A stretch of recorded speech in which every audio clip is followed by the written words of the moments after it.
Vamos ahora a ceder el micrófono a Juan Carlos Arce.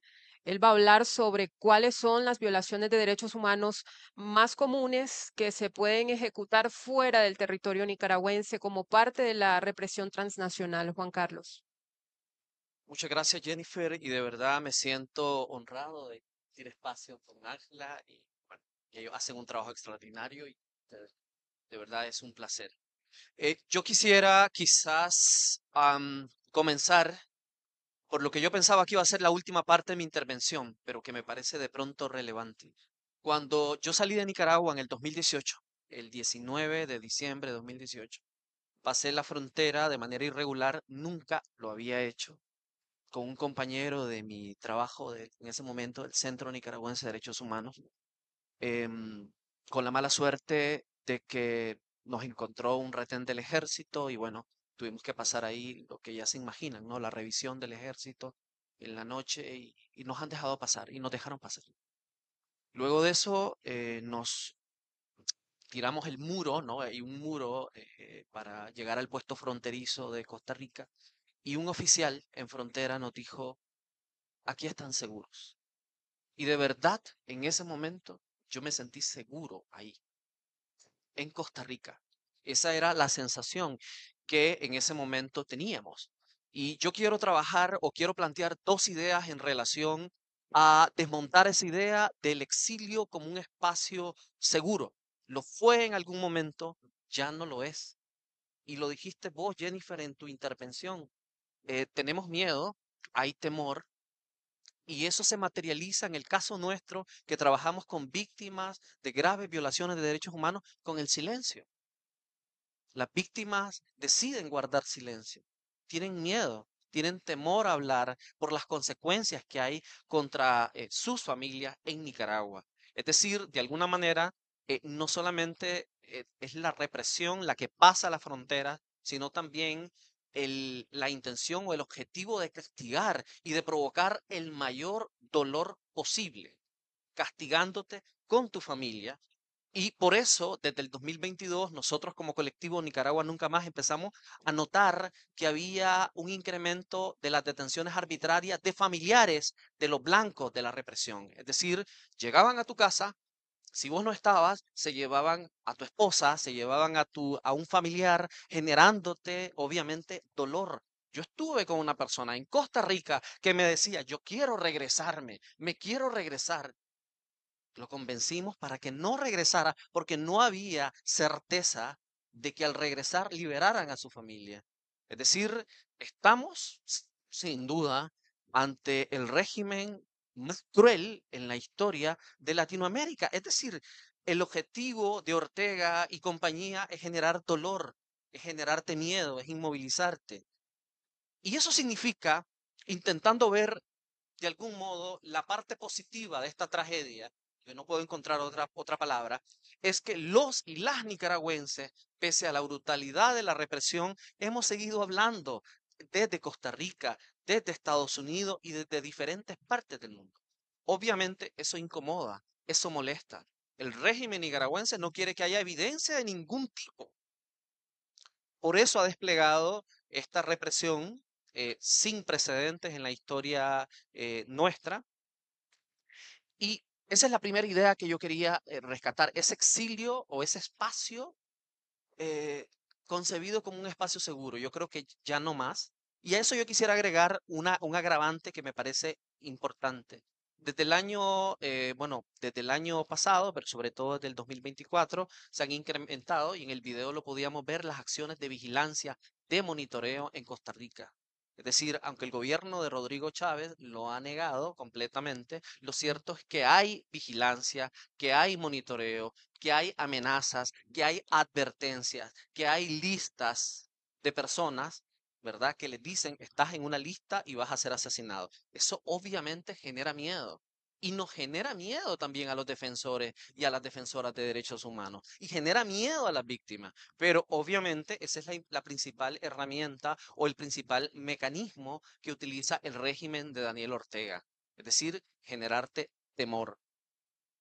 Yo quisiera resaltar dos brevísimos testimonios Uno de ellos, de una persona adulta mayor, mujer, que fue desterrada, y ella dice, la dictadura cambió nuestro encarcelamiento por el destierro y la patria. Si la cárcel para mí fue una terrible experiencia, esta nueva circunstancia es profundamente dolorosa.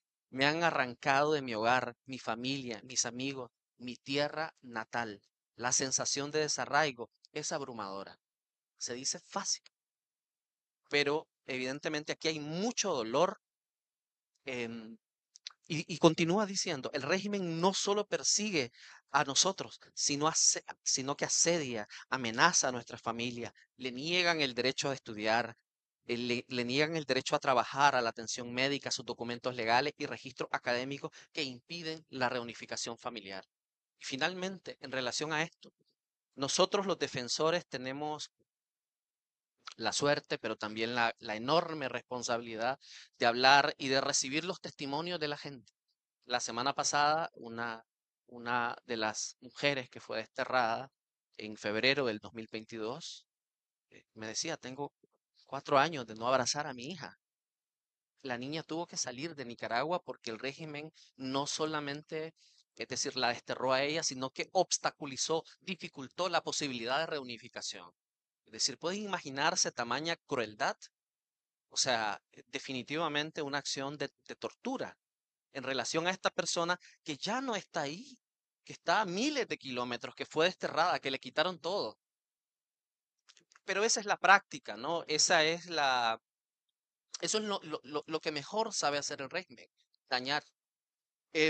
Yo quisiera también mencionar que frente a la brutalidad del régimen, porque no hay otra palabra, o sea, un régimen brutal, em, hay hay un cierto nivel de tolerancia de la comunidad internacional frente a lo que pasa en Nicaragua. Es decir, yo creo que todos los que estamos acá, todas las que están acá, tienen claro que el régimen nicaragüense no tiene ningún límite.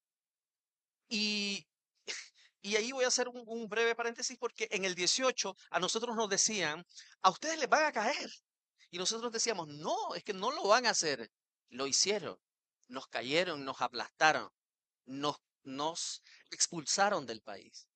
Y así, a medida que han venido pasando los años, hemos visto cómo ha ido la represión y los métodos han sido no solamente diversificándose, sino ha sido una represión imparable, ilimitada. O sea, es decir, el régimen no tiene límite en su acción. El único límite que podría tener es el límite que le ponga la comunidad internacional. Y la comunidad internacional ha sido de alguna manera indiferente a lo que pasa en Nicaragua. Yo creo que pudieran jugar un papel muchísimo más relevante. Y termino diciendo, porque vamos a seguir hablando de esto, que en el caso costarricense, por ejemplo, frente a lo que ocurre en el país, y a la inseguridad que en este momento estamos viviendo los que estamos en Costa Rica, hay no solamente indiferencia, sino displicencia en relación a investigar, en relación a proteger la obligación que tendría el Estado costarricense de proteger a los refugiados. No lo están haciendo.